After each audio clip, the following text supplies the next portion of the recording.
Virgen del Rocío de Sevilla, y el doctor Sánchez, Joaquín Sánchez, es el responsable de linfoma en nuestro hospital, en el Hospital Reina Sofía. Además de eso, son dos buenos amigos y son dos excelentes comunicadores, con lo cual pues estoy completamente convencida de que van a cumplir sobradamente el objetivo de esta parte más técnica, que es haceros llegar el punto de vista nuestro, de los profesionales, de los hematólogos, respecto a esta enfermedad, que es el linfoma folicular, y sobre todo algo importante, que es respecto a tratamientos actuales y potenciales tratamientos futuros, porque ya lo hemos dicho en alguna ocasión, hasta ahora esta enfermedad no la podemos curar de una forma definitiva, es una enfermedad que recae y vuelve a recaer, y difícil conseguir decir este paciente está curado, porque el fantasma de la recaída pues siempre está ahí. Entonces necesitamos seguir investigando, necesitamos buscar nuevas estrategias de tratamiento, y nos la va a contar el doctor Rodríguez.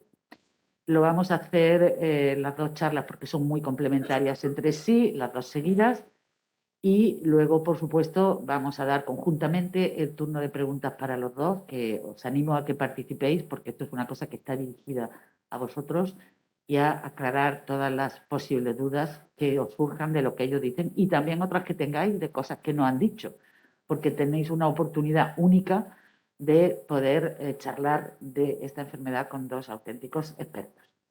Así que yo ya les dejo a ellos. En primer lugar va a comenzar Joaquín Sánchez, que nos va a dar una visión general de la patología y de las estrategias, y a continuación el doctor Rodríguez se enfocará específicamente en los nuevos tratamientos.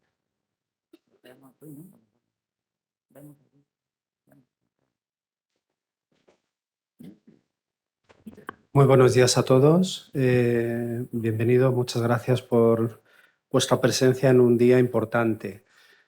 Lo primero, felicitar a Cliff. Es para mí un honor estar en esta puesta de largo de un proyecto que, tú lo sabes bien, Lourdes, lo vine a hacer desde la gestación. Desde la gestación, que supone un diagnóstico, una línea de tratamiento y un proyecto que no pasó por meter la enfermedad en un cajón y apartarla de la vida, sino dar un paso adelante, visualizarla y darla a conocer y apostar por impulsar, apoyarnos no solo en el conocimiento, en la divulgación, sino también en la investigación, para que podamos dar pasos y mejoras y avances en el tratamiento y ojalá en el futurible del control absoluto o la curación. Enhorabuena, de verdad. Esta mañana ha sido realmente espectacular el apoyo institucional para un proyecto tan importante y tan novedoso en cuanto a asociaciones de pacientes, pues a tratarse de una patología muy, muy específica y muy, muy desconocida. Todos sabemos que la historia empieza aquí. Voy a resumir algo que ya sabéis, lo habéis vivido, que es que me noto un ganglio. Me noto un ganglio, pero tengo muchas cosas que hacer, estoy muy liado, está ahí, no me molesta, no me duele, está igual. Cuando me acuerdo lo toco, parece que está un poco más pequeño, eso debe ser alguna infección o algo, ya se me quitará. Y pasan los meses y sigue ahí, a veces lo toco, a veces no, está en la axila o está en el cuello. Y finalmente alguien, o de alguna forma, en alguna revisión médica, porque lo comento y me hace alguna prueba de imagen, me hace una ecografía, pues parece que tienen un tamaño y finalmente se hace una biopsia de ese ganglio. Eso no interpece con la vida, es normal, sabemos que estamos haciendo nuestra actividad cotidiana, no da ningún síntoma y tiene un crecimiento muy, muy lento. Y esta enfermedad es así. Cuando el ganglio he tenido pacientes que llevaban incluso 10 años con el ganglio, ¿vale? Notándoselo, hasta que finalmente se lo quitaron. Es decir, pasan muchos meses, la tónica normal. Cuando el ganglio se quita, lo quita el cirujano y el patólogo hace un corte, ve esta bonita imagen que llamamos folículos. Todas esas redondeles, esas zonas circulares, elípticas, blancas, son los folículos linfoides. Y el linfoma folicular va a tener un patrón de crecimiento, como su propio nombre indica, folicular. Es decir, que son folículos porque es ahí donde los linfocitos B hacen su primer encuentro con un antígeno y es una zona de batalla. Ahí está diseñada para que sobrevivan unos pocos y la inmensa mayoría mueran, ¿vale? Con lo cual el ganglio linfático en esa zona de los folículos es una zona, es el campo de batalla y deben de sobrevivir solo unos pocos en condiciones normales. ¿Qué pasa en el linfoma folicular? Que sobreviven todos. Sobreviven todos esos linfocitos porque están sobreexpresando una proteína que los hace muy resistentes a la muerte, que se llama BCL2. Esa sobreexpresión de esa proteína hace que los linfocitos que en condiciones normales se tenían que haber muerto no mueran. Y se van acumulando y hace que el folículo crezca más de lo que un ganglio normal tiene de un tamaño de folículos y va condicionando que el ganglio crezca.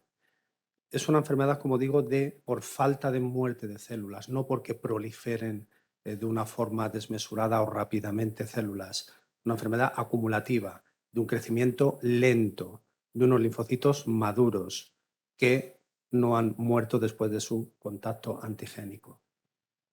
Esa sobrepresión de la proteína BCL2 se produce por un trastorno genético que induce que esa proteína esté muy expresada con unos niveles muy altos con respecto a una persona normal.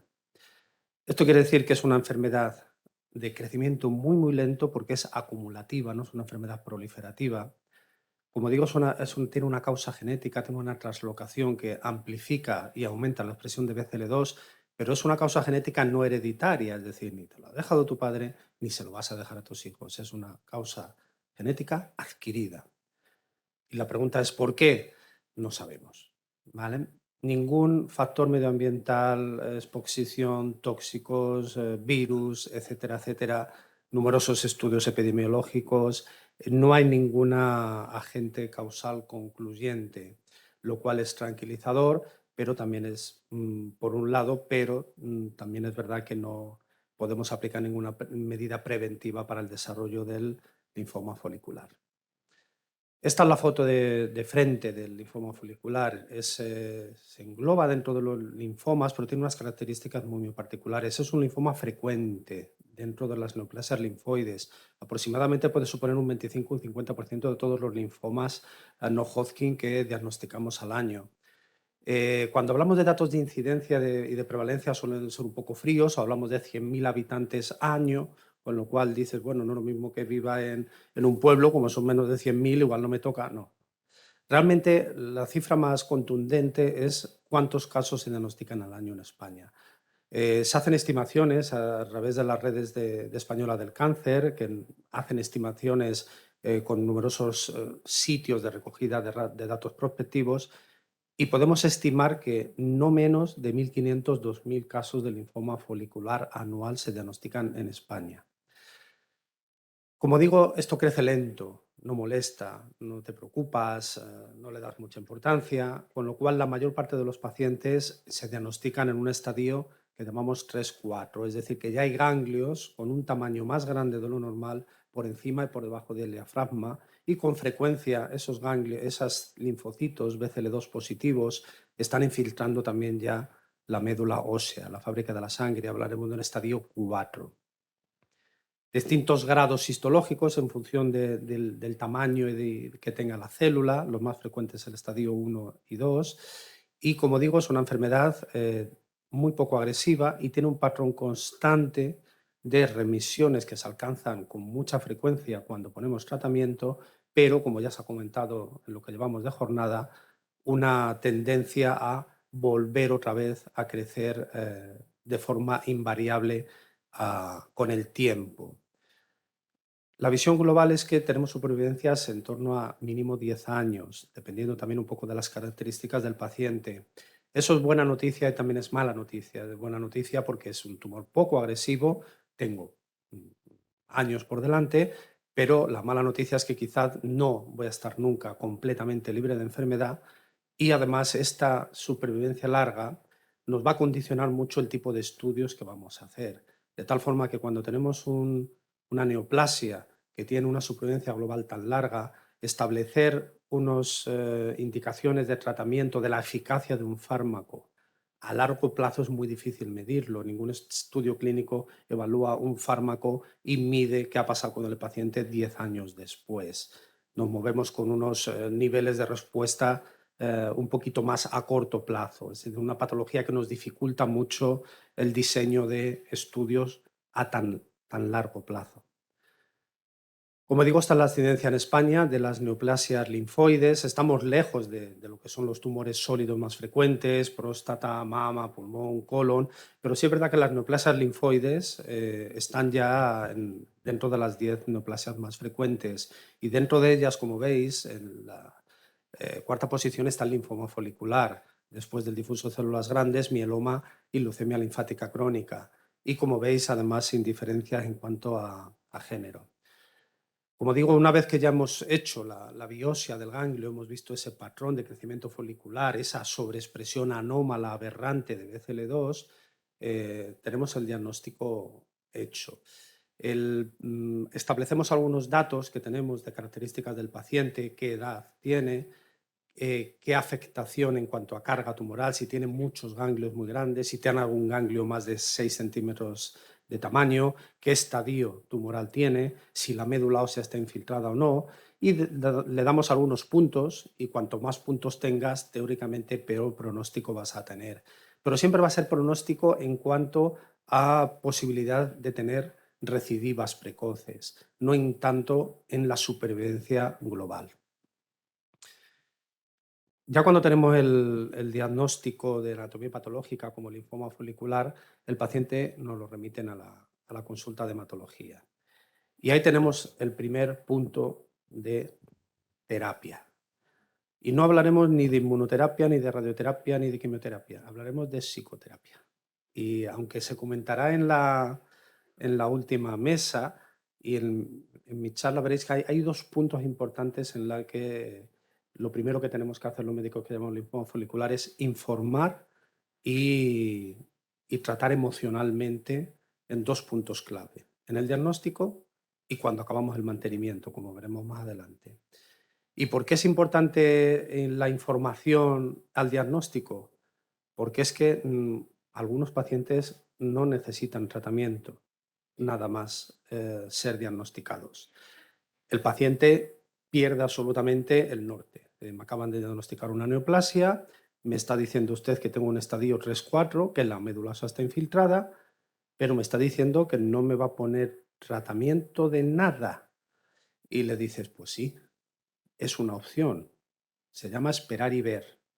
Porque ningún tratamiento, como digo, por las características clínicas que tiene de tan larga supervivencia, ha demostrado que por aplicarse precozmente vaya a modificar la historia natural de la enfermedad. Entonces hay unos criterios de carga tumoral necesaria para que merezca la pena gastar la primera línea de tratamiento y volver otra vez todos los ganglios a un tamaño natural. La actitud de esperar y ver sigue siendo útil. En principio, el uso en monoterapia de un anticuerpo monoclonal, evitando la quimioterapia para momentos en los que el linfoma tenga más carga tumoral, es una opción que se contempla, pero como digo, sin impacto en cuanto a la supervivencia global final en la historia natural del paciente. Y para los médicos es muy fácil decir watch and wait, esperar y ver, pero es verdad que el paciente tiene que hacer dos procesos, que es el esperar y preocuparme, y luego ya pasa, cuando pasa un tiempo suficiente de seguimientos y de haber digerido el diagnóstico y de qué se trata esta enfermedad, esperar y vivir, ¿vale? Y simplemente con seguimientos. Realmente hay varios criterios internacionales para cuándo tenemos que empezar a poner un tratamiento para alcanzar lo que llamamos remisión completa, es decir, que todos los ganglios que miden más de 2 centímetros vuelvan a un tamaño normal. Son criterios bastante estrictos de carga tumoral alta, pero quizás el más importante es que por lo menos tengamos más de 3 áreas de ganglionares, por encima o por debajo del diafragma, que tengan un tamaño al menos de 3 centímetros. Cuando se cumplen esos criterios y el paciente está en condiciones psicológicas y emocionales de abordar el tratamiento de primera línea, podemos empezar con el objetivo de alcanzar, como digo, una remisión completa.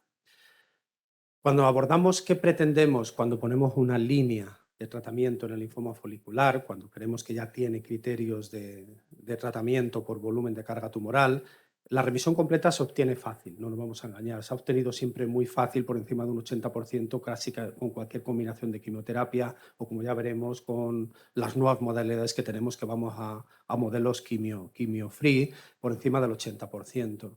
¿Qué interesa más? Interesan medidas de seguimiento largo. Como digo, plantear medidas de cuánto supervivencia global en una enfermedad que tiene más de 10 años de supervivencia no es viable. Y a mí el objetivo que más me gusta, y yo se lo digo a mis pacientes, es alcanzar tiempo libre de tratamiento.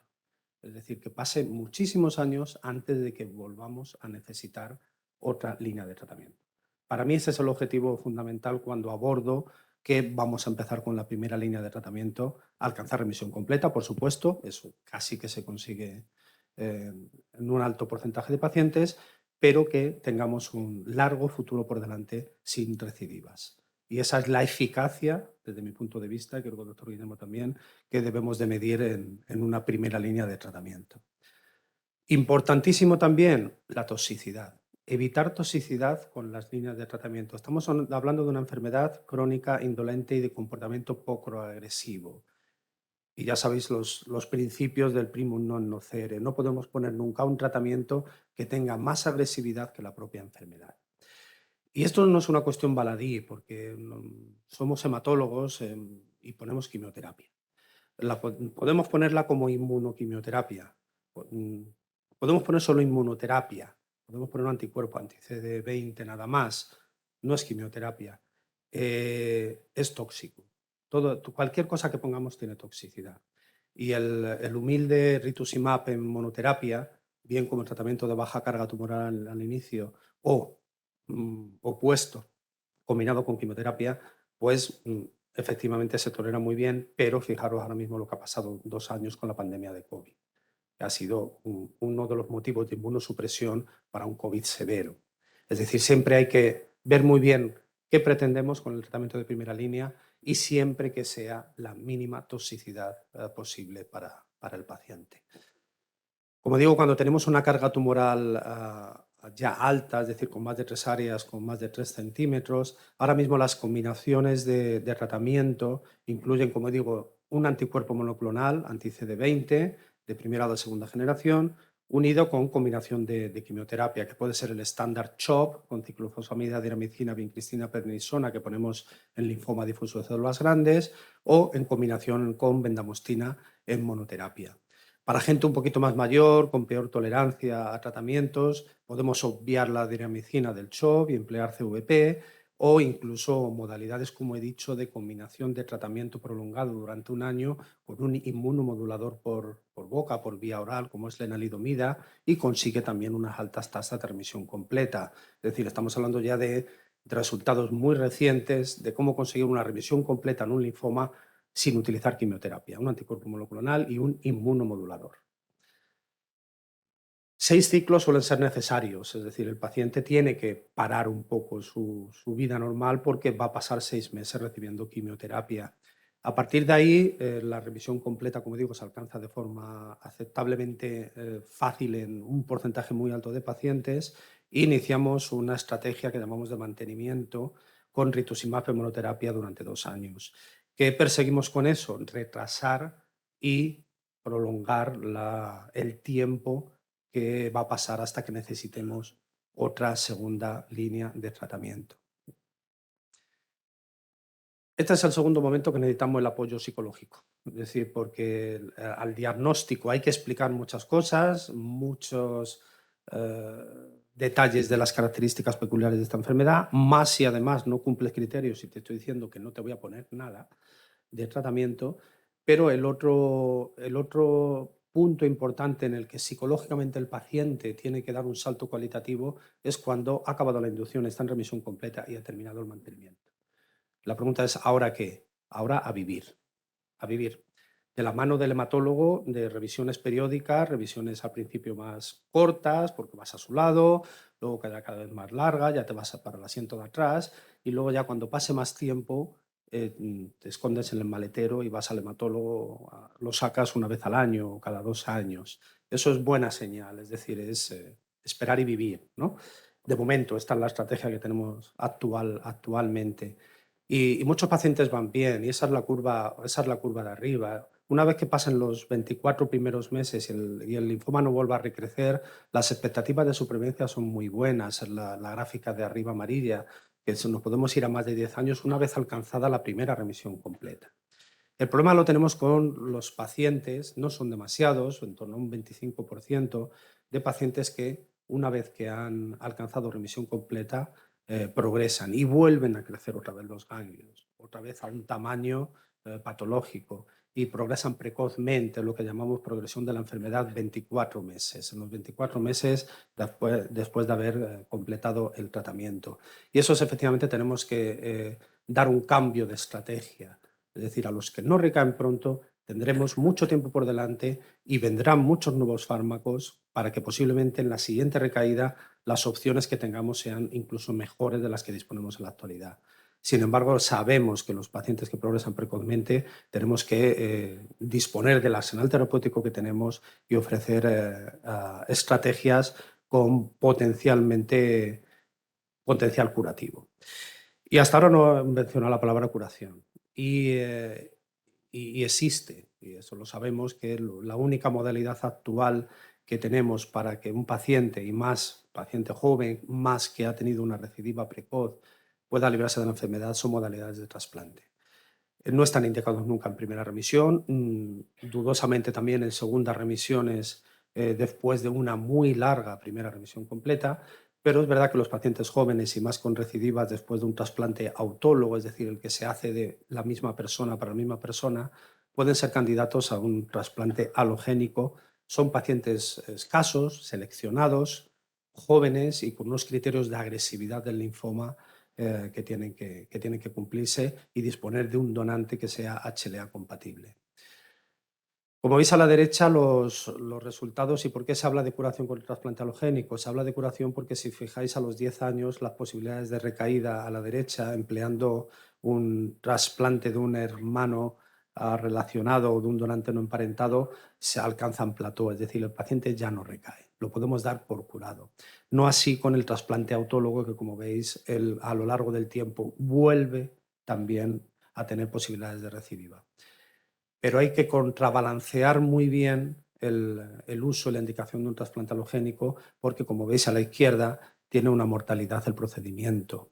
Es decir, que una vez que se supera el riesgo de infecciones, de rechazo, etcétera, etcétera, el paciente a largo plazo puede estar curado, pero es un periodo de riesgo por ser un procedimiento altamente tóxico.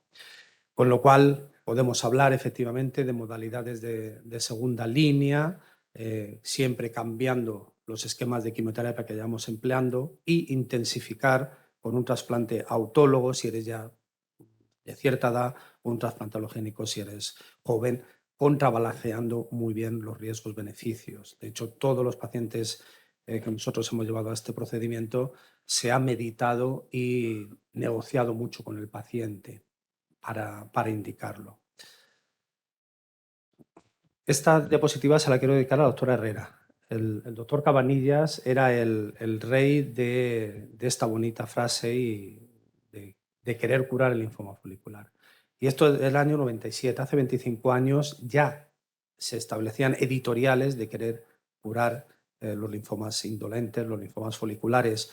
La estrategia que él diseñó era la que había hace 25 años, que era quimioterapia tutiplén. Estamos hablando de quimioterapias de esquema superintensivo durante 6 ciclos para limpiar teóricamente todas las células neoplásicas. Y también descubrió las ventajas del mantenimiento, no con un anticuerpo monoclonal un poquito más fino, sino con una sustancia más inespecífica como era el interferón. Realmente él tuvo mucho tiempo en el M. Anderson, ahora ya sigue trabajando como médico general en Puerto Rico, pero es verdad que la idea que tiene Cliff de puedo curar linfoma folicular está ahí, está presente, lo llevamos en la investigación y creo que ahora tenemos, con respecto a lo que tuvo Cabanillas, que era quimioterapia a mansalva, tenemos esto. He simplificado mucho qué es un linfoma folicular, es decir, un linfocito B que sobreexpresa BCL2. Lo tenemos ya muy bien diseccionado el problema, es una maquinaria muy, muy compleja que además de la sobreexpresión de BCL2, tenemos muchísimas alteraciones genéticas que condicionan marcadores moleculares con reguladores epigenéticos como SZH2.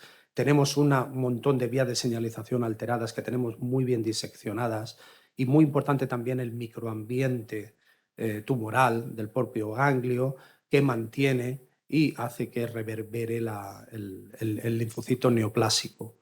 Y todo este gran conocimiento de los últimos 10 años que hemos tenido nos ha permitido diseñar otras estrategias que, combinadas con anticuerpos monoclonales, combinadas entre sí como tratamiento de inducción o como mantenimiento, nos abren otras expectativas para, si no hablar de la curación, quizás de lo que podríamos denominar control absoluto del linfoma para que nunca recaiga. Y de estas nuevas moléculas nos habla el doctor Rodríguez. Muchísimas gracias.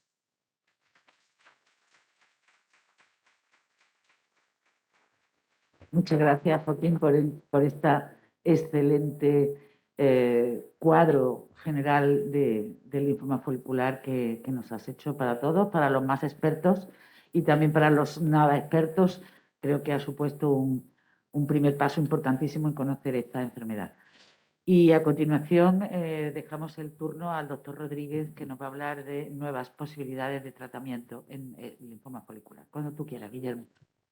Buenos días a todos. Bueno, en primer lugar, agradecer a Cris, agradecer a la doctora Herrera y al doctor Sánchez la amable invitación para estar aquí. La verdad que para mí es un orgullo. Yo he pertenecido a este hospital, a este gran hospital, que tiene una capacidad bueno, humana para progresar y también muchas veces en medios, aunque siempre necesitamos algo más. Y bueno, como os digo, es un orgullo para mí estar aquí porque mi formación en linfomas se inició aquí. Joaquín fue lo que se puede llamar en Estados Unidos mi mentor. Fue el que me enseñó a manejar un paciente con linfoma y especialmente un paciente con linfoma folicular, como os he enseñado hoy. No es fácil transmitirle a un paciente que tiene un tumor que no se le va a tratar. Estamos diseñados, la mayor parte de los tumores son oncológicos, son tumores que responden mal a tratamiento. El linfoma folicular responde extraordinariamente bien al tratamiento de inicio, pero no somos capaces de eliminarlo. Bueno, y ahí hay que tener ese apoyo, esa tranquilidad de una persona que con conocimiento te indique los pasos que hay que seguir. Y los pasos que hay que seguir para que las cosas se vayan lo mejor posible.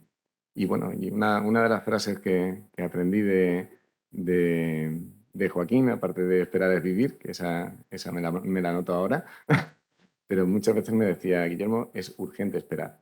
Hay veces que en algunos linfomas no puedes correr porque vas a hacer más daño al paciente por mucha intranquilidad que el paciente tenga, por mucho que te preocupe el paciente.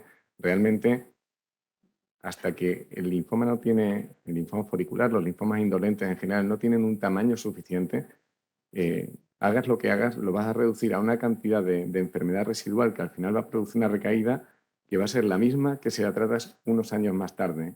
Y todo ese tiempo lo ganas tanto de expectativa de vida como de calidad de vida. Y eso, llegar a transmitírselo a un paciente, pues requiere de un experto como Joaquín para que te lo enseñe.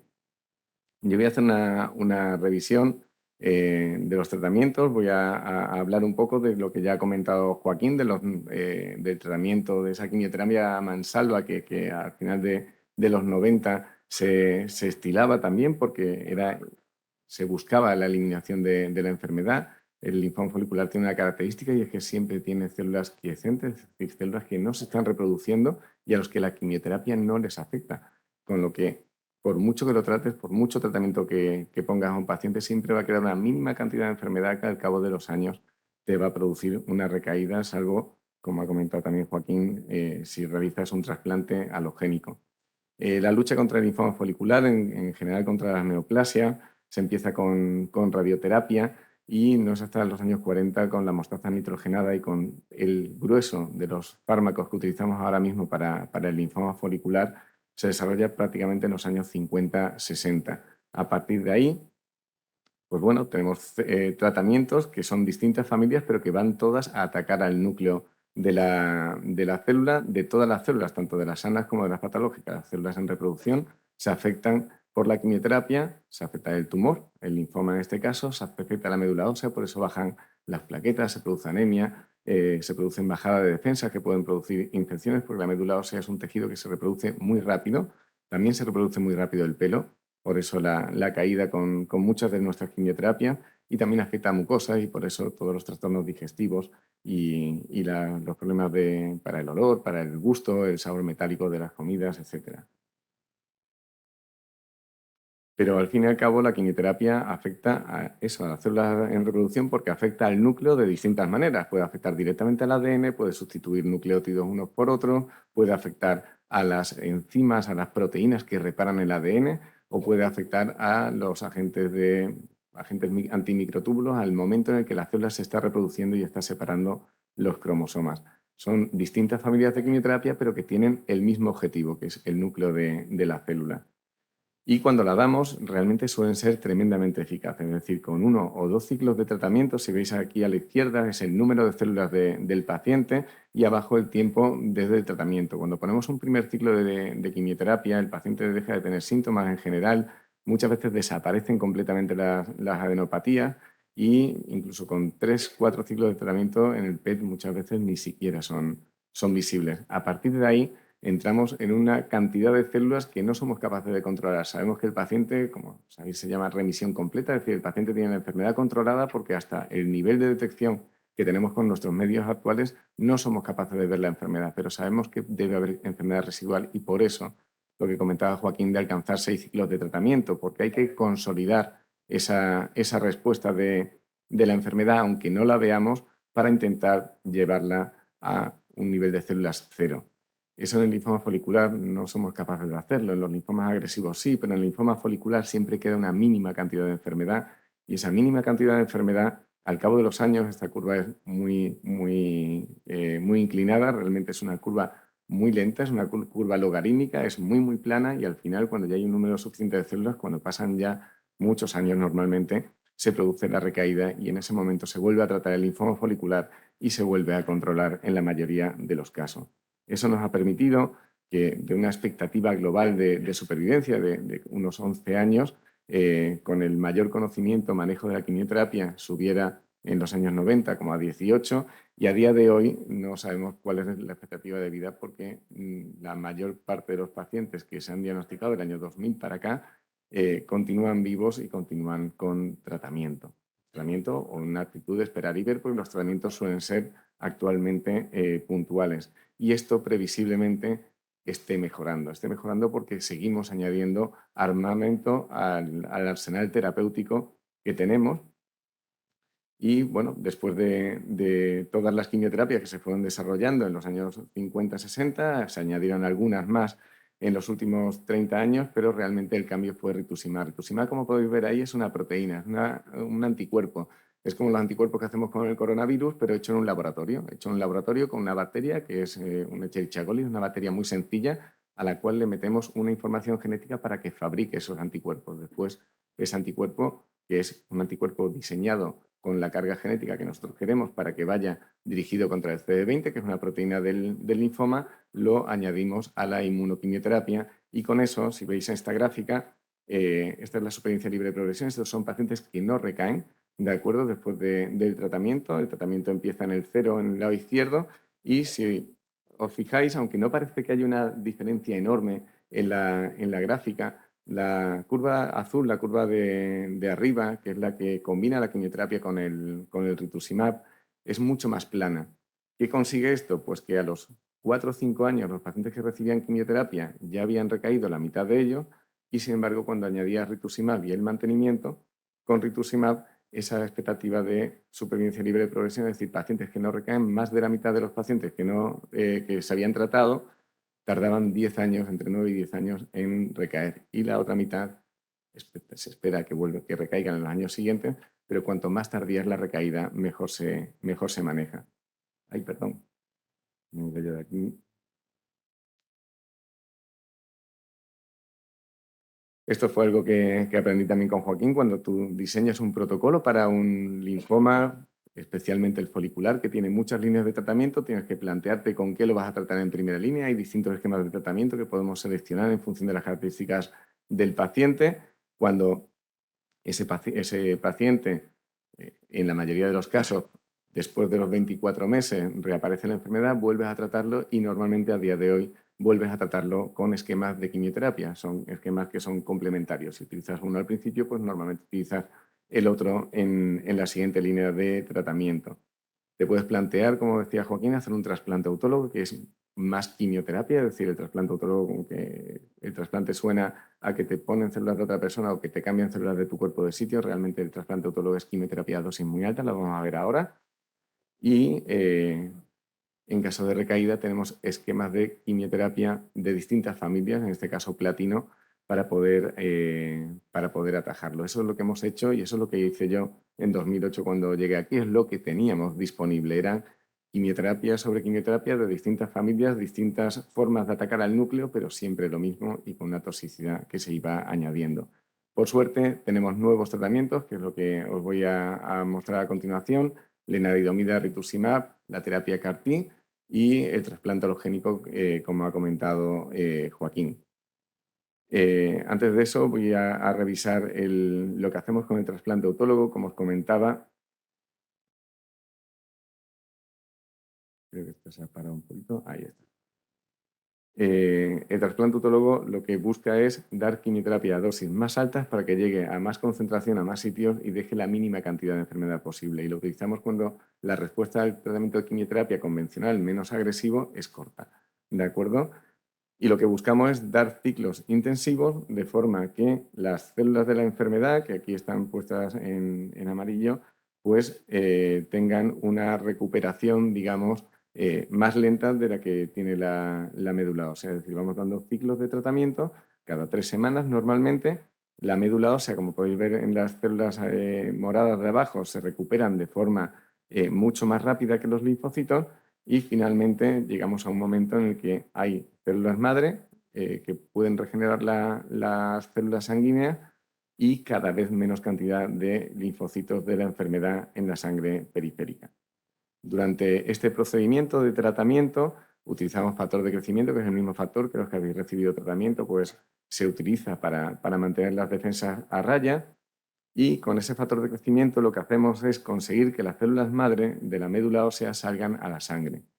Y a través de una máquina que se llama féresis, lo que hacemos es hacer circular sangre del paciente por una centrífuga que lo que hace es seleccionar las células madre, las retira y las acaba guardando en una bolsa que congelamos a 196 grados bajo cero y podemos tenerla años congelada. Normalmente lo que hacemos es congelarla hasta que llegue el momento del trasplante, que el momento del trasplante lo tenemos aquí revisado y lo que intentamos es llevar al paciente con la mínima cantidad de enfermedad de forma que cuando pongamos la quimioterapia de inducción, que como os digo es una quimioterapia 20-30 veces más concentrada de lo habitual, no sienta 20 o 30 veces peor, hay que ingresar al paciente, se le da soporte para náuseas, para transfusiones en caso de que sea necesario, pero llega a más concentración, a más sitios y consigue reducir al mínimo la expresión de la enfermedad. La médula ósea se recupera gracias a que infundimos las células congeladas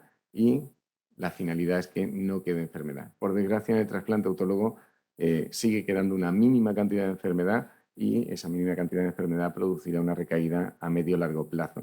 Esto es una tabla con los esquemas de quimioterapia que utilizamos y lo que os quería destacar es que la toxicidad de la quimioterapia va acumulándose y es normalmente una toxicidad especialmente en médula ósea. Algunos quimioterápicos afectan más al corazón, otros al riñón, pero en general todos afectan a la médula ósea y necesitamos nuevas terapias para poder combatir a los pacientes, especialmente los pacientes que recaen de forma precoz y que nos preocupan más, y en pacientes jóvenes tener también más esquemas de tratamiento que nos permitan alcanzar al menos una curación funcional si no es una curación completa. En los últimos 10 años hemos tenido la autorización de hasta una docena de tratamientos nuevos para procesos linfoproliferativos, de ellos la terapia CAR-T, la lenalidomida, los inhibidores de PI3K y el obinutuzumab se han ido ya aplicando y a día de hoy ya son tratamientos accesibles para nuestros pacientes con linfoma folicular. Aparte de la quimioterapia que afecta el núcleo, los anticuerpos monoclonales, esa proteína que fabricamos en laboratorio que detecta la célula tumoral por algunos anticuerpos que tiene en la superficie, tenemos, como ha dicho Joaquín antes, pues los inhibidores de vías metabólicas de dentro de la célula. Podemos afectar también a la membrana celular y al microambiente que rodea a la célula, pero no nos hemos quedado ahí. Y con los nuevos tratamientos, ahora mismo la estrella del tratamiento de los síndromes linfoproliferativos es el linfocito T. Los linfomas foliculares son linfomas B. Los linfocitos T son células propias, sanas, que se encargan de combatir enfermedades tumorales. Y hemos aprendido a utilizarlas contra la enfermedad, es decir, los últimos tratamientos para los linfomas no van dirigidos contra la célula de la enfermedad, van dirigidos a estimular, a potenciar los linfocitos T del paciente. Y con tus propias células eres capaz de eliminar esas células si somos capaces de acercarlas lo suficiente. Es decir, si la célula del linfocito y del linfoma folicular y el linfocito T están suficientemente cerca, el linfocito T va a ser más fácil que lo detecte y que la destruya. Eso lo estamos consiguiendo con anticuerpos biespecíficos, anticuerpos que unen dos proteínas, la del linfocito folicular y la del linfocito T. Lo estamos consiguiendo también con anti-PDL1. El PDL1 es una proteína que tiene la superficie de la célula tumoral que lo que hace es adormecer al sistema inmunitario del paciente. Es decir, tu sistema inmunitario en teoría podría destruir la enfermedad o podría controlarla al menos, pero la enfermedad expresa unas proteínas que son, pues digamos, que camuflan a esa célula de la enfermedad y lo que hacen es adormecer a nuestras defensas. Y bueno, ya la joya de la corona últimamente, porque es el último tratamiento, la terapia CAR-T, que es utilizar tus propios linfocitos, cambiar genéticamente su contenido para obligarles a expresar una proteína que vaya contra el linfocito tumoral. Esto es novedoso, pero esto se lleva haciendo ya desde los años 70 en hematología y se lleva haciendo gracias al trasplante alogénico. El trasplante alogénico, el trasplante de un hermano, el trasplante de otra persona, no consigue controlar la enfermedad a base de mucha quimioterapia, consigue controlar la enfermedad a base de que los linfocitos del donante ataquen a la célula del linfoma. Vamos a revisar rápidamente y de forma muy superficial los tratamientos, no nos vamos a meter en muchas profundidades. La lenalidomida ya está autorizada, es un fármaco oral, es un fármaco químico, ya hay incluso biosimilar y lo que es un fármaco inmunomodulador, es decir, afecta a la célula tumoral, pero también afecta al microambiente, afecta a las células dendríticas, afecta a la vascularización que irriga el linfoma, las células endoteliales, a los linfocitos T reguladores, es un inhibitor de apoptosis, a los osteoclastos, es un fármaco tremendamente completo y que se ha incorporado relativamente tarde al uso en linfomas en general, no al linfoma folicular, porque es un fármaco que demostró mucha utilidad en mieloma, que es otra enfermedad linfoide que progresivamente ha ido ampliando sus indicaciones. Este es el ensayo clínico que dio autorización, el ensayo AUMENT. Las respuestas con lenalidomida frente a rituximab en monoterapia en pacientes en recaída pues era bastante superior con lenalidomida, pero sobre todo eran remisiones de mucha más calidad, de mucha más duración. Y eso nos ha permitido aplicar este tipo de tratamientos en pacientes que ya habían recibido mucha quimioterapia o que la quimioterapia había producido mucha toxicidad y es una balsa de salvamento, ¿no? para algunos pacientes en los que el tratamiento convencional que hemos tenido hasta los últimos años pues, era insuficiente. Estos resultados llevaron al laboratorio que tenía la molécula a intentar llevarlo a primera línea. Hicieron un ensayo clínico pequeño en el que mostró unos resultados espectaculares y después en el ensayo clínico fase 3 se confirmaron esos resultados, pero fueron un poco inferiores a lo que ellos esperaban. Ellos esperaban que la lenalidomida con el rituximab fuera superior a la inmunoquimioterapia y poder dar una primera línea de tratamiento sin quimioterapia. Entonces hicieron un estudio de superioridad, es decir, lo que buscaban en el diseño del ensayo era que la lenalidomida rituximab fuera mejor que la inmunoquimioterapia. Por desgracia no tuvo ese efecto, fue un efecto muy similar, un efecto muy parecido de los dos.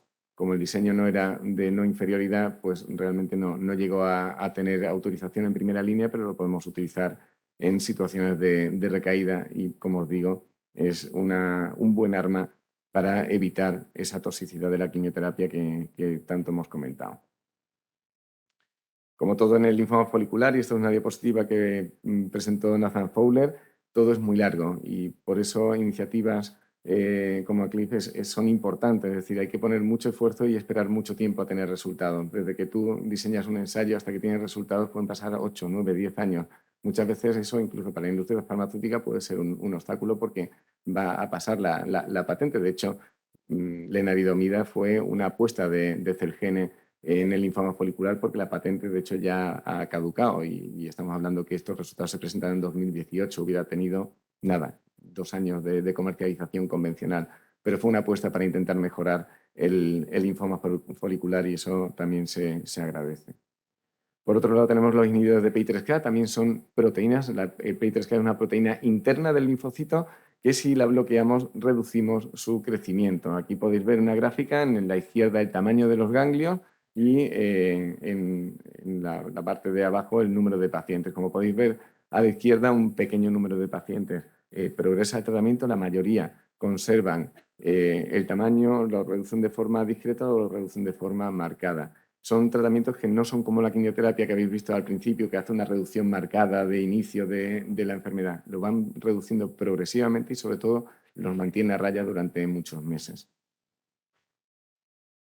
La terapia CAR-T, como os decía, es una terapia relativamente compleja. Habéis visto antes que recogíamos células madre para hacer el trasplante autólogo. En este caso hacemos lo mismo, hacemos una aféresis pero con linfocitos propios, linfocitos del paciente, linfocitos que a veces están relativamente dañados por las quimioterapias previas, pero que todavía son muy funcionantes. Los recogemos, los congelamos, los mandamos a un laboratorio, normalmente en Holanda o en Estados Unidos. En breve habrá laboratorios, espero, en España o mucho más cerca. Se infectan con un retrovirus, se les obliga a expresar una proteína, que es un anticuerpo como el rituximab, pero en vez de ser anti-CD20 es anti-CD19, y esa proteína detecta al linfocito del linfoma folicular, también al linfocito B normal, pero lo afecta, lo detecta y lo destruye. Al ser un linfocito T es un linfocito con capacidad destructora de tumores. Es un procedimiento que es largo, ¿de acuerdo? Es decir, hay que hacerle la aféresis de linfocitos, no de células madres, sino de linfocitos al paciente. Hay que congelarlo, mandarlo al laboratorio, transfectarlo con el retrovirus, amplificar ese número de linfocitos para que haya una cantidad suficiente para atacar a la enfermedad y devolverlo al centro e infundirlo. Es un procedimiento que a veces tarda, bueno, en el proceso en el laboratorio como tal, 15-20 días, pero entre que lo envías y lo recibes, depende de la distancia, pues estamos hablando de entre 20 y 60 días. Algo que en el linfoma folicular no es un problema, en linfomas agresivos sí podría serlo. Esto no es una terapia nueva, esto empieza en los años 90 con los primeros diseños de la terapia CAR-T. En 2004 se diseñan los de segunda generación, que son los que estamos utilizando a día de hoy. Y a día de hoy es desde el año 2017-2018 que empiezan a comercializarse y a utilizarse de forma generalizada. Como podéis ver, como casi todo en medicina, para utilizar fármacos seguros necesitan un recorrido muy, muy largo. Y estos son los resultados del ensayo clínico ZUMA-5, que probablemente sea el ensayo más grande que tenemos ahora mismo y con mayor seguimiento. Es un ensayo fase 2 con un solo brazo, solo el brazo azul de arriba. Esos son los resultados del linfoma folicular después de 3 líneas de tratamiento normalmente. Esto es a partir de tercera línea, pero con una mediana de tratamientos previo de tercera línea. Es decir, que ponemos el CAR-T en cuarta línea de mediana y tenemos estos resultados. Estos resultados te implican que más de la mitad de los pacientes siguen libres de enfermedad al cabo de los 3 años.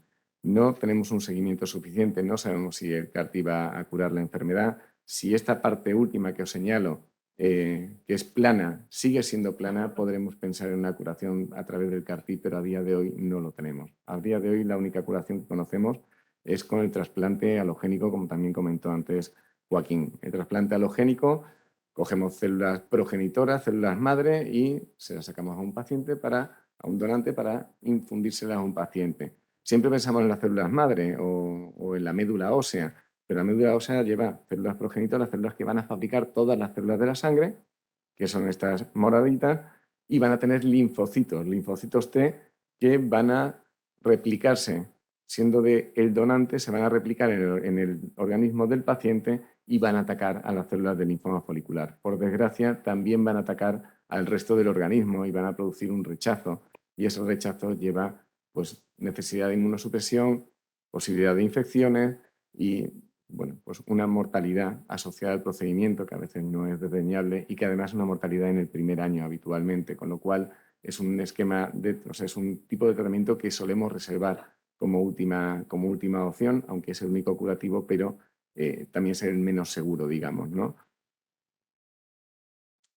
Es la única terapia a día de hoy que conocemos que es potencialmente curativa y, bueno, como podéis ver aquí, esto es un registro de CIBMTR, del registro americano, con distintos tipos de linfoma y el folicular con mucha diferencia es el linfoma que mejor responde al trasplante alogénico y hasta el 65% de los pacientes podemos tenerlos libres de enfermedad a medio largo plazo. De hecho, es raro que te recaiga un paciente con linfoma folicular, la media más o menos está alrededor del 10%.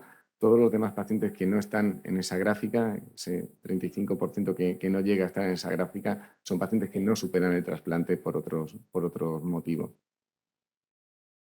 Y como mensajes para llevar a casa, como ya hemos visto antes, el linfoma folicular es un linfoma indolente, de crecimiento lento, incurable con los tratamientos convencionales, sí con el trasplante alogénico, pero con la quimioterapia convencional no, que consigue un patrón de remisiones y recidivas repetidas. El mejor conocimiento de la quimioterapia convencional y el uso de rituximab al menos ha duplicado la supervivencia libre de progresión, es decir, la supervivencia sin recaída en los pacientes con linfoma folicular ya a día de hoy, y el uso de nuevos fármacos previsiblemente consiga alcanzar al menos una cura funcional que casi ya tenemos con los pacientes por encima de 65 años, pero los pacientes más jóvenes son los que ahora mismo nos preocupan más y sobre todo los que recaen de forma precoz. Y continuamos avanzando para conseguir mejorar el único tratamiento curativo actual, es decir, seguimos avanzando en el trasplante alogénico, por muy agresivo que sea ese tratamiento, cada vez lo controlamos mejor, pero sobre todo estamos buscando nuevas armas terapéuticas que nos consigan similares o mejores resultados que el trasplante con menos riesgo, con menos peligro para el paciente. Muchas gracias por vuestra atención.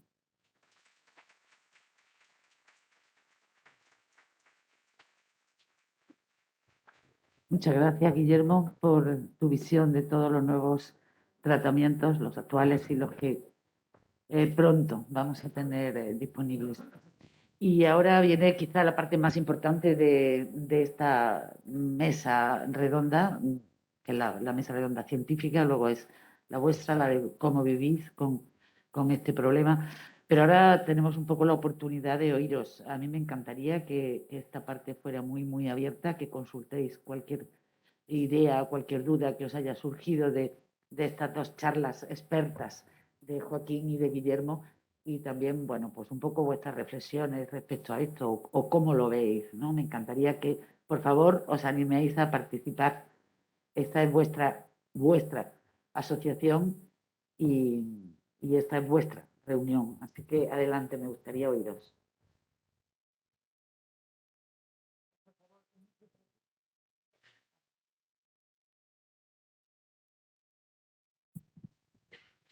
Bueno, pues buenos días. De nuevo, muchísimas gracias. Me han encantado lo que he oído, ¿no? A pesar de la angustia que supone para los pacientes el no tener una cura definitiva. Mira, yo voy a hacer un par de preguntas a cualquiera de los doctores. La primera es el mantenimiento de rituximab una vez pasado el tratamiento de inmunoquimioterapia. Es cierto que está pautado en 2 años en todos los hospitales, pero dependiendo del sitio, digamos que el intervalo de cada una de la dosis que te ponen es en 2 o 3 meses. Por ejemplo, aquí en Reina Sofía yo acabo de terminar el tratamiento de rituximab y me lo han puesto cada 3 meses y, por ejemplo, en el clinic se lo ponen cada 2 meses. Entonces, ¿en qué consiste eso? Esa es la primera pregunta. Y la segunda es, si tienes un problema de toxicidad con el rituximab, que te impide incluso terminar el tratamiento, que es lo que me ha ocurrido a mí. Yo la última dosis de rituximab la tenía en junio y no me la puedo poner porque he tenido un problema de toxicidad importante, una neutropenia súper grande, aunque ya estoy recuperada, gracias a Dios. ¿Se puede volver a usar rituximab en línea de tratamientos posteriores si en algún momento tengo una recaída? Muchas gracias, muy interesante la pregunta. El mantenimiento con rituximab se empezó como consolidación de segunda línea, es decir, pacientes que habían recibido ya una segunda línea de tratamiento y se demostró el beneficio del mantenimiento con rituximab durante 2 años. Y en ese estudio el rituximab se pautaba cada 3 meses. Luego, a partir del estudio PRIMA, aplicado a primera línea, el intervalo, el esquema de dosificación del rituximab para ese ensayo clínico, como mantenimiento después de primera línea, se pasó cada 2 meses. Con lo cual, teóricamente, tenemos la aprobación en los 2 intervalos, 2-3 meses según primera, segunda línea. Yo siempre me pregunté por qué se había pasado cada 2 meses el rituximab de mantenimiento en el PRIMA con respecto a los 3 meses que teníamos en la primera indicación. Jamás he tenido respuesta porque, de hecho, la vida media de la linfopenia B tan profunda que produce es muy prolongada. Tiene ventajas el ponerlo cada 3 meses. La ventaja fundamental es, primero, psicológica. Quiero decir, porque no es lo mismo tener que estar, teóricamente ya has acabado el tratamiento y cada 2 meses tienes que estar viniendo. Primero, psicológica. Y segundo, ya hay estudios, alguno publicado hace 3 o 4 años en Blood, de la toxicidad que produce un aumento del periodo con respecto a las neutropenias tardías, como sucede en algún porcentaje de pacientes, y el riesgo de infecciones. Y sin menoscabo de lo que se consigue en cuanto a supervivencia libre de progresión. Con lo cual, la política interna nuestra en Reina Sofía es cada 3 meses, en primera línea y en segunda línea. Yo quiero poneros un ejemplo y yo creo que su caso es un ejemplo característico, es decir, el rituximab al final produce neutropenias y el problema que nos hemos encontrado es que con algunos esquemas de tratamiento, especialmente con el CCR o con bendamustina, que son tratamientos con análogos de la purina que producen mucha neutropenia, no llegabas a terminar el mantenimiento si lo hacías cada 2 meses. Y os voy a contar una anécdota que tuve con Matías Rummel. Matías Rummel es probablemente el mayor experto mundial en linfoma folicular y mantenimiento, sobre todo en el uso de bendamustina.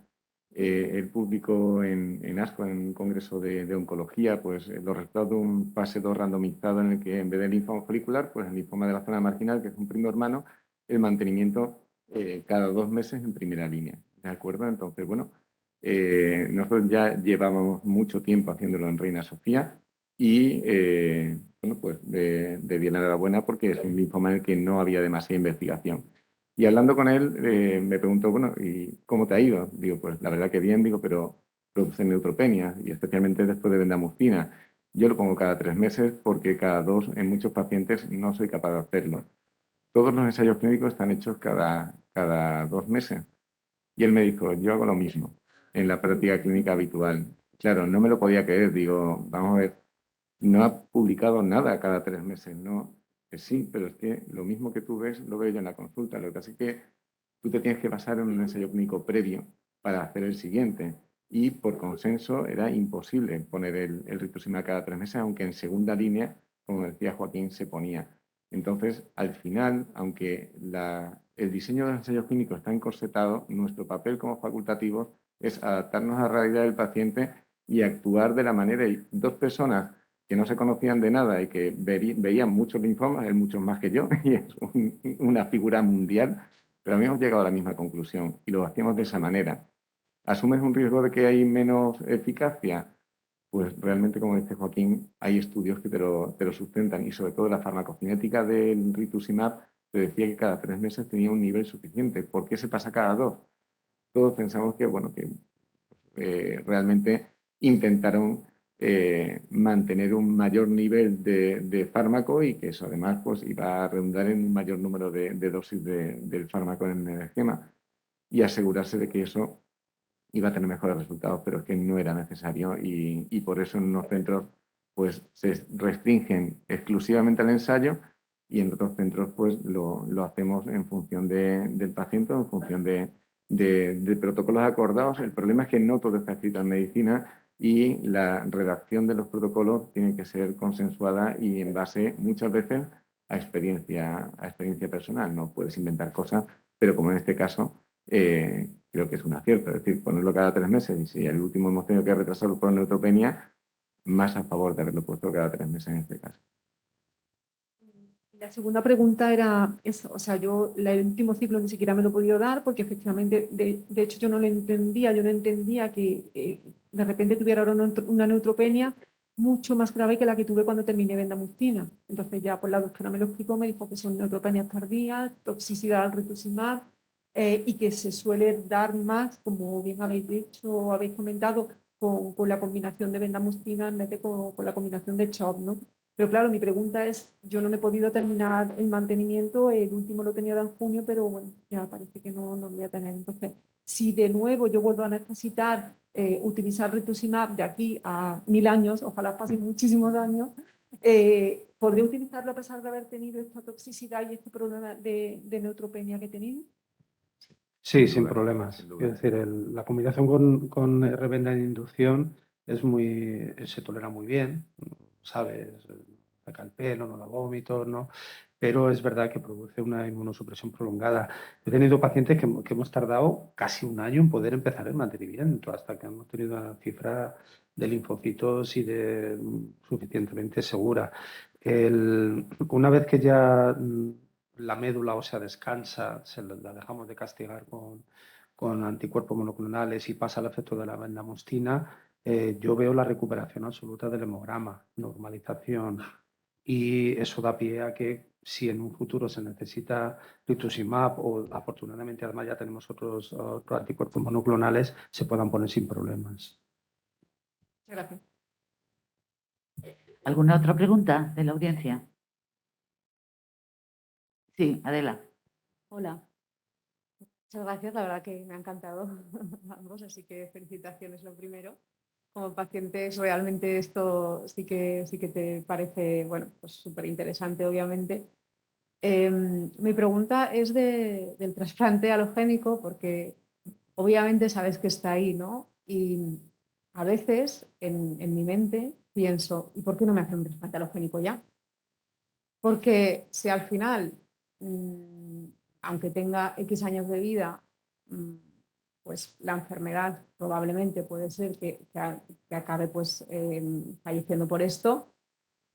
Siendo en mi caso que yo empiezo la enfermedad con 36 años, obviamente hay un riesgo asociado al trasplante halógeno, pero también hay un éxito, ¿no? Entonces, si al final un poco la visión de beneficio-coste, claro, es una decisión arriesgada en cierto motivo, pero como paciente me sorprende que a lo mejor no se use más. Y quería saber un poco, pues a lo mejor vuestra opinión o bajo qué condiciones en pacientes jóvenes recomendaríais este tipo de trasplante. Obviamente, sin tener datos ni saber el paciente, pues no podéis responder, pero de forma general, ¿qué es lo que pensáis del halógeno?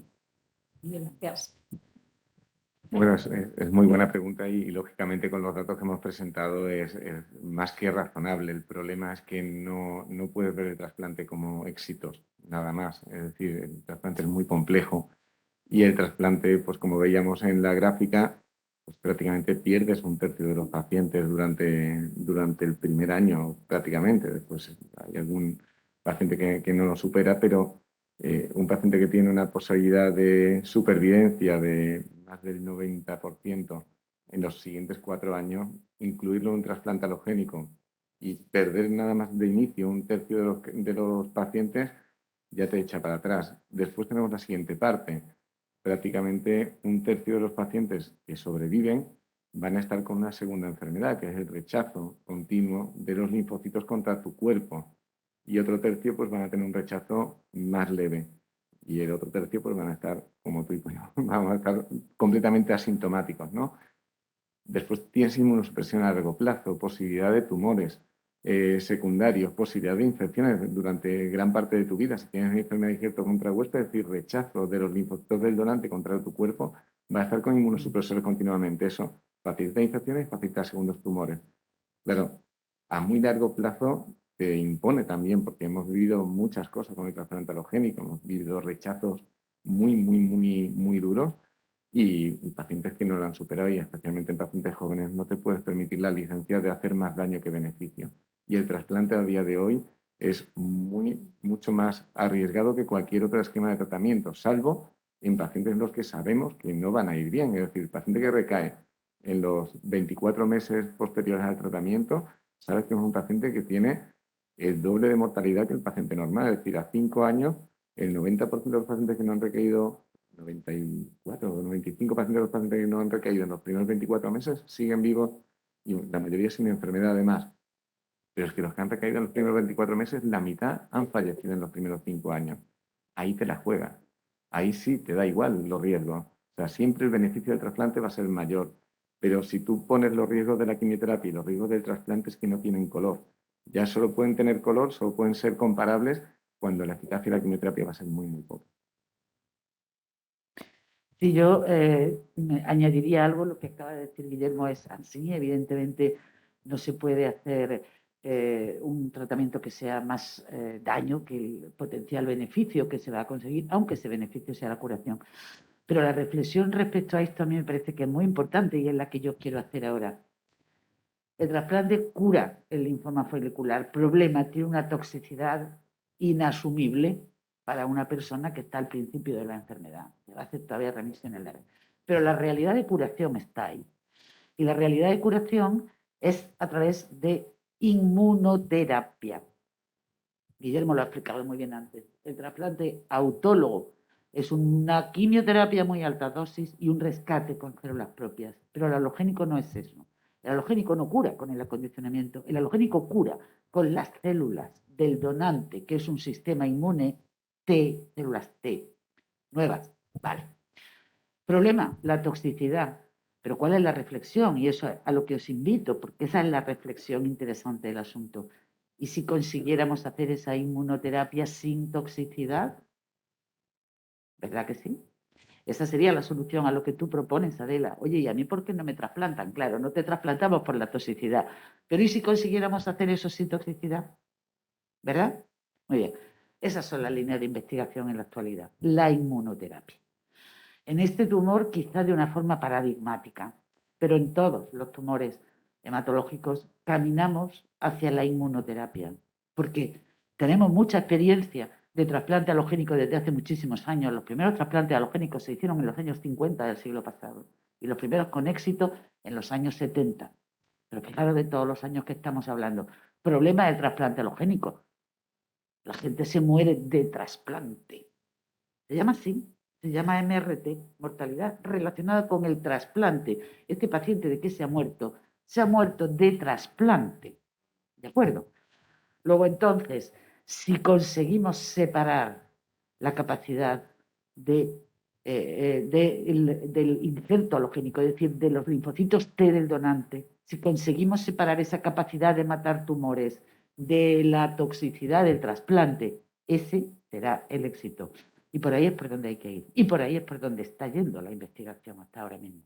Por tanto, tu pregunta, Adela, nos ha dado pie a la reflexión que quizá puede un poco cerrar el concepto de hacia dónde debemos ir. Debemos ir por ahora lo único que sabemos que es curativo, pero sin toxicidad. Es decir, inmunoterapia celular. Hay otras posibilidades de inmunoterapia que son igualmente y que también, por ejemplo, los anticuerpos biespecíficos que comentaba Guillermo, inmunoterapia. Inmunoterapia más desarrollada que el rituximab. El rituximab ha sido el primer inmunoterápico que hemos tenido al uso, ¿vale? Eso ya lo es desde principios de este siglo, o incluso un poco antes. Entonces, eso es un poco el primer paso. Es súper eficaz, pero no suficientemente eficaz. Luego, ¿qué necesitamos? Una inmunoterapia mejorada, que es en lo que estamos. Las células CAR-T, también lo comentaba Guillermo, en los ensayos clínicos ese, que es el ZUMA-5 con uno de los dos CAR-T, y el ELARA, que es con el otro CAR-T, el de Novartis. Si de verdad en plató nos oís hablar de lo de las curvas y nos ponemos muy contentos cuando se ponen rectas, eso quiere decir que a partir de ese momento en adelante esos pacientes están potencialmente curados, ¿vale? Hacer un poco la idea, cada vez que nos veis esas curvas que se llaman de Kaplan-Meier y estos que contentos se ponen cuando se ponen rectas. Sí, porque los pacientes que están ahí son potencialmente curados. Y el ZUMA-5, que era el que comentaba Guillermo, hace ahí un plató que si eso se mantiene así, puede ser potencialmente curativo. ¿De acuerdo? Con esto quiero decir que un poco el mensaje de esperanza es que yo creo que estamos ante un cambio importante de paradigma en vuestra enfermedad y en otras muchas, y es a través de la inmunoterapia en sus distintas modalidades, porque ahí tenemos el trasplante alogénico. ¿Alguna otra cuestión?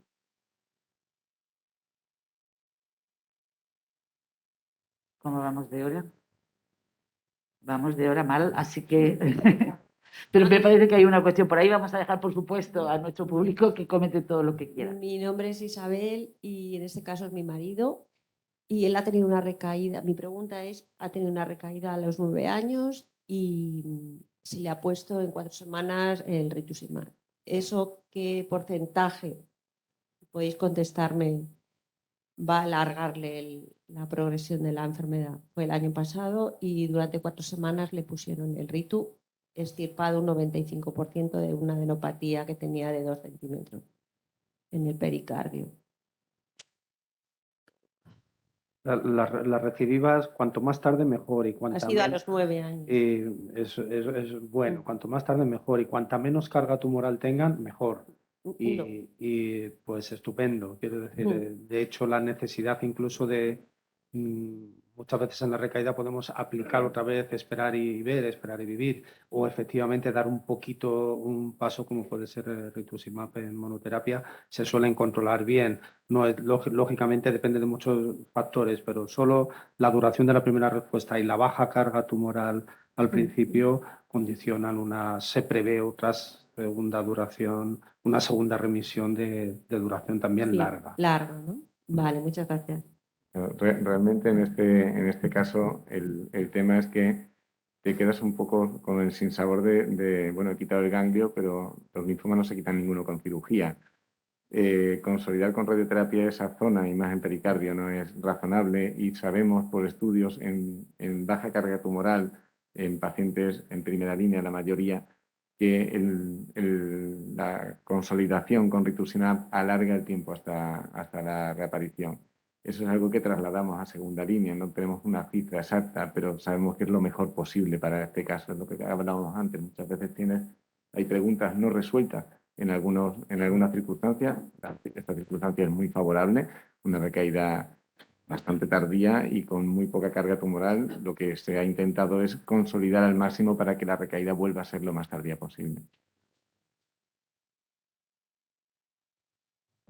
Bueno, pues si no hay ninguna pregunta más, vamos a dar paso ahora a los pacientes, a la voz de la vuestra. ¿Cómo es vuestra experiencia? ¿Cómo es vuestra vida?